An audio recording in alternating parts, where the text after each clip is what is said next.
So this is a question that we get a lot as people get closer and closer to retirement. Does my retirement portfolio look any different than the one I have right now when I'm accumulating money? Yeah, that does come up a lot. People are heading into retirement and they're like, well, will I be changing my portfolio because I'm going into retirement? And the answer to that, actually, in my experience, has been no, not very often, sometimes.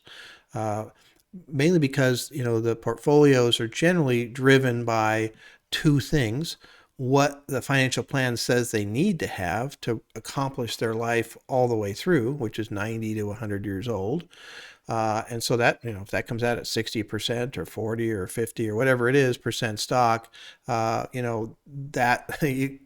from an analytical standpoint, we need to have that much. But more importantly, what we've found over the years is that people kind of settle into a certain mixture, and they are either happy or unhappy with that mixture. And if they're unhappy, they readjust and eventually they get to a spot where they're happy. Within our practice, it's kind of fascinating. Over a 20-year period, we've been right around 60% stock. And that's not because I'm driving that. It's because that's a comfort point. People like that portfolio. Now, I have people at 100 and I have people at 10% stock, but just the average across the whole board is around 60. And so, it's a comfort level that continues. And so, changing that heading into retirement, um, I suppose if somebody had way more risk than they should have, I would recommend that they move down, just because, again, they're now, not working and don't have that income. But most of the times they don't see that situation. You can change it, but oftentimes you'll find that the plan isn't requiring it. So then it just becomes a situation where, what's your comfort level? What do you really like? Some people are very aggressive. They like that and they're willing to handle the fluctuations. Other people are very conservative or in the middle. That doesn't change just because somebody retires.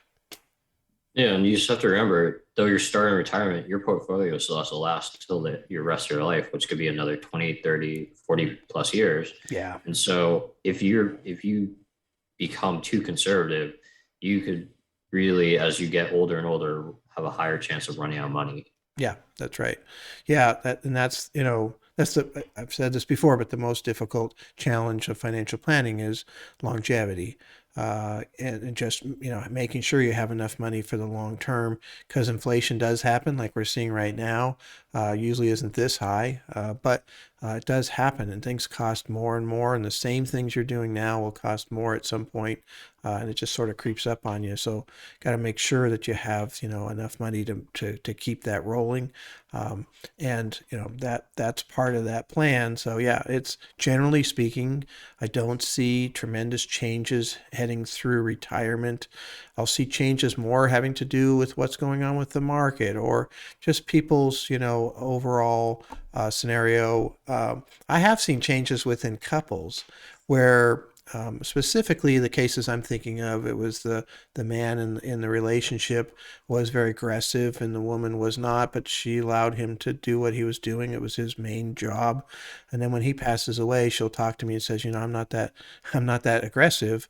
And so we'll move that back down to kind of match her tolerance. And so, there's sometimes that happens within a couple, and there's nothing wrong with that at all. Just those where sometimes we see adjustments, but it really doesn't revolve around retirement that often, as far as I've seen.